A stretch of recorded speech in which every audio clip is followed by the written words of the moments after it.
Hello YouTube, this is Ben Yessel. How's it going? This is kind of a Monday, nice, not too hot Monday evening, and I'm munching on some York unwrapped minis and drinking some Sonic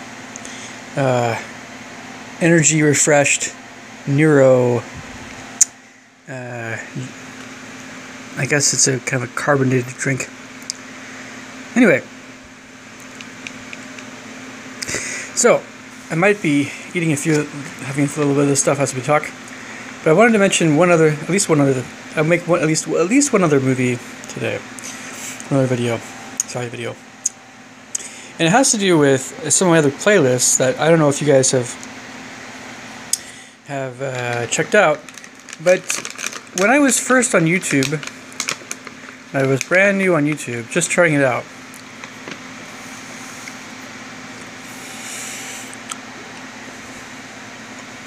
I made a bunch of playlists, but it was kind of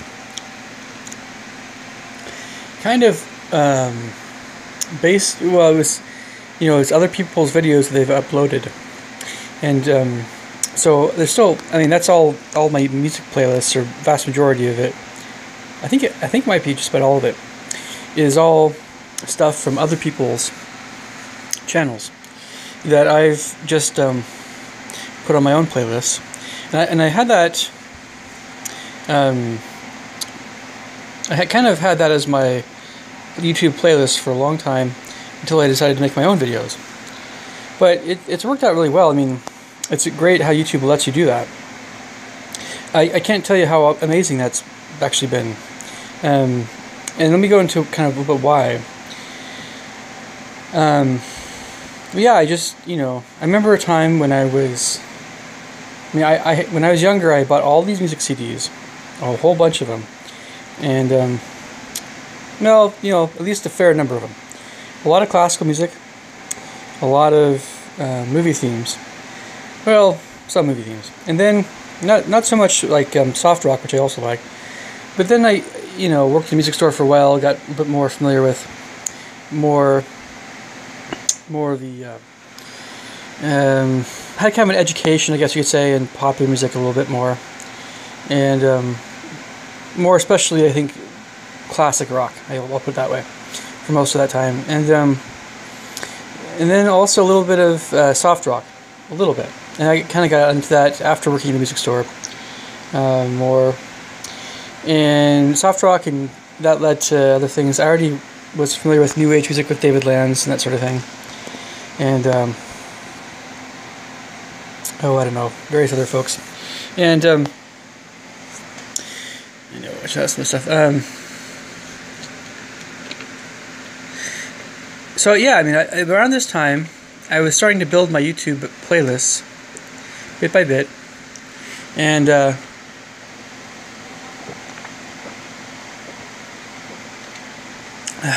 that's pretty good, by the way.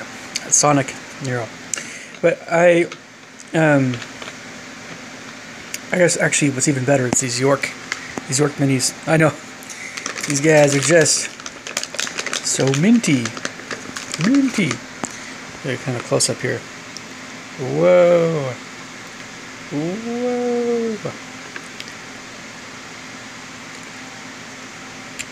Very minty.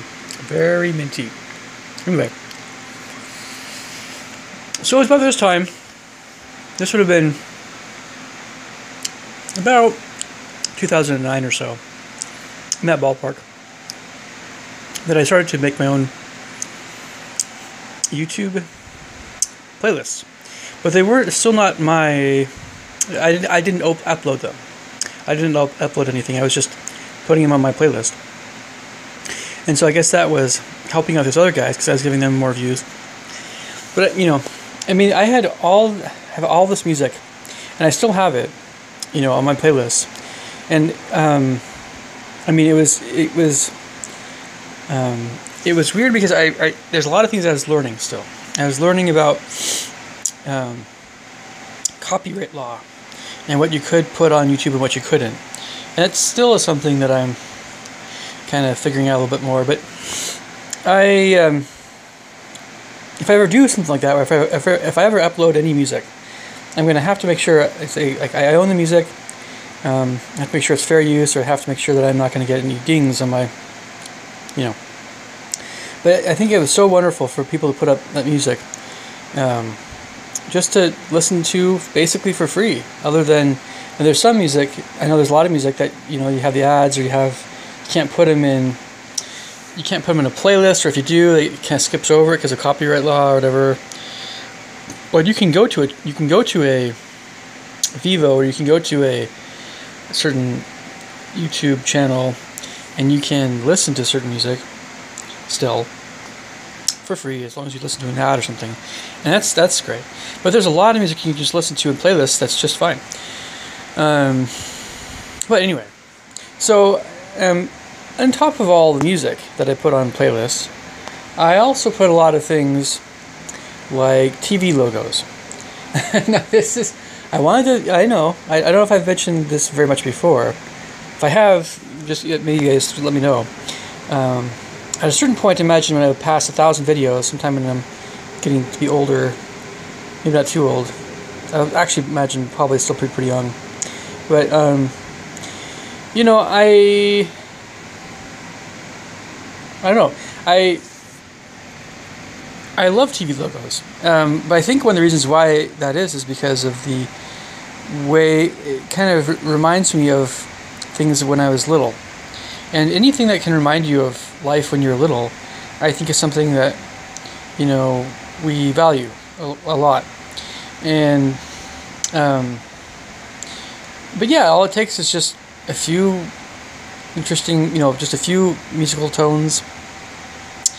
I know it, for instance, one of these TV logos has a C major 7 chord. Well, it doesn't have to be a C major, it can be, actually it's more likely a G flat major 7, or it's D flat major 7, or but it's I'm talking about the PBS logo. Boom, boom, boom, boom. I'll do it one more time. Boom, boom, boom, boom. So that last note is kind of hanging right below the octave. It has that kind of course it has a little computer thing before. So, but yeah, I mean, once I hear that kind of logo, we know exactly what that is. Those of us in the United States, or anyone else that has been able to kind of watch PBS stuff, that's public broadcasting station, right? And it's educational stuff, helps you out with all kinds of educational things like Sesame Street when you're little. Anyway, so, but yeah, I'm right back there, and sitting in front of the TV, I'm gonna be ready for Sesame Street, Big Bird, or all kinds of other stuff. Anyway, but yeah, for me, there's a lot of, I have on my channel, I have some playlists that involve TV logos, and some of them, for me, have a great deal of aesthetic as well as emotional and visual significance, and other things. Just a lot of, some things have a lot of weight to them, because, when I was little, I made these connections between all these things just automatically. I mentioned this to my dad. I was naturally just making free associations all the time. And I actually made another video about free associations recently. But, you just associate music and harmony with color very, very readily. And it was, I was just doing this internally I wasn't even aware of it. It was just something, so it maybe, it did influence me later on. I think in a very good way, in a very, very good way. But some things you can't really explain very well, but it's an emotional thing. And so, a lot of people, TV logos seem like they're almost a very trite or insignificant thing. But, the composers of these logos, and then it's a quick kind of thing. It's not, it's just very quick. It shouldn't take very long at all. But they do kind of, in just a very short period of time, these composers of TV logos they're after something. They're after the music and the video need to communicate subconsciously, ideally, what the nature of what you're about to see is. So, and some TV logos do that better than others. Ruby Spears had a little golden RS. I think it's kind of shiny and synth type music from the 80s that I think was very, very effective regarding something that communicated something that was both fun, lighthearted, as well as something perhaps more fantasy oriented, or just relaxing, but otherworldly in a kind of a very curious kind of way. Kind of like I don't know. I could go on about this subject for hours, but it's just, you know, a lot of folks don't really seem to value this kind of stuff very much. I've always been a little bit dismayed why that is. But I have to allow everybody their own different personalities and things. But for a lot of people, at least it brings back memories when they're really little. Now, I also mentioned TV logos because we live in a day and age where we're definitely done with the analog TV thing. That was, you know, I remember that time that I was pretty little, and again, it used to be that there was only channels, I don't know, we got 2 if you're lucky, CBUT in Seattle area, Tacoma, Seattle, and Canadian broadcasting company. That was channel 2, and then 4 was Como or ABC, and 5 was NBC or King, called King. And then channel 7 was Cairo or CBS, and that was its parent station. Channel 9 was our PBS, Public Broadcasting Station, or KCP. No, not KCPQ. It was no, hold on. It was KTCS or something like that.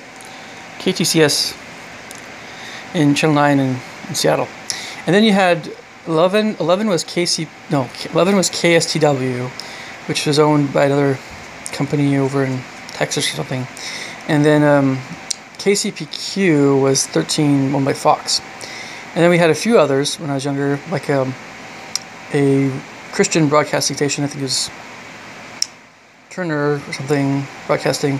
It was Channel 20, and then 22 was Nickelodeon or something. And then maybe occasionally we get like fuzzy stations and some other kinds of things. But then, then we get, time goes by, my family growing up. We had cable, I think, toward maybe the very end of when I was in high school or something. Or we had, sometime when I came back and visited my family, well, at some point my parents got Comcast, and it also got to a point where not too long ago, I mean, you guys remember the advent of YouTube and then Netflix, and when all the movie stores, all the Blockbuster went out of business, Hollywood went out of business. You guys probably remember that time, a lot of you guys. And so it all went online, or direct to mail. And then Netflix and Amazon Prime and Hulu and now YouTube Premium. And there's probably a few others I'm always forgetting. But the reason I mention all this is, again, it goes back to, the logos, the significance of logos. And it's almost kind of it almost seems, it's not completely archaic or abandoned, I almost say art form.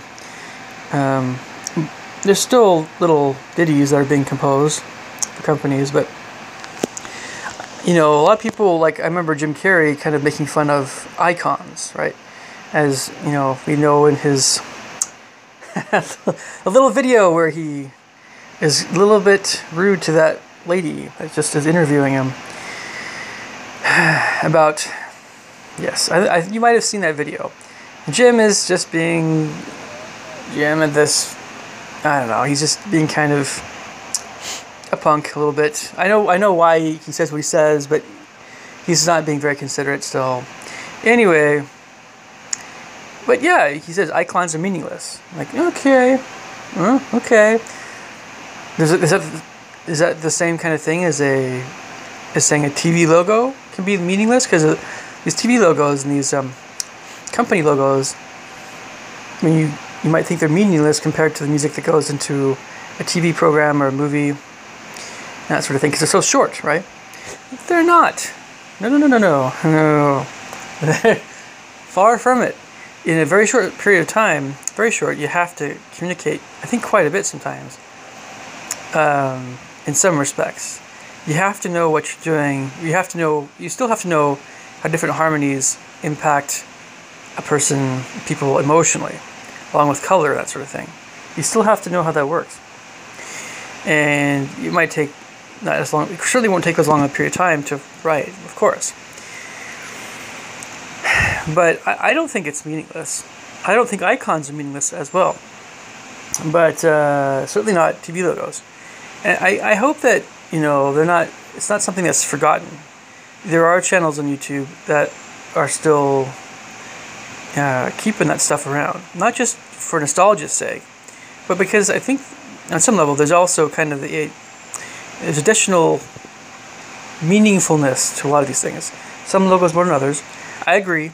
The Viacom logo probably needs to go bye-bye. I've never really liked Viacom as well. There's some of these logos. When I was little, I was scared of one particular logo as well. I think sometimes it was kind of the scary logo thing, right? And there was one particular one, and if you guys are curious which one that is, I can let you know in comments or whatever. But anyway, I thought I'd mention kind of some of this stuff. And again, I'd also recommend you guys pick up some York minis and some Sonic. Sonic this is a pretty nifty little drink. It's actually pretty nutritious. Occasionally I mess up when I get something with caffeine, I admit. Not supposed to drinking caffeine, really. And sometimes they sneak some green tea in there, which is even worse in a way. These juices that have green teas, it's just anyway. Technically speaking, I guess it's okay if a Mormon drinks caffeine, but green tea is that's in the no-go zone a little bit more. All right, I will catch you guys later. Leave your thoughts and comments below. Catch you guys later. Thanks, bye.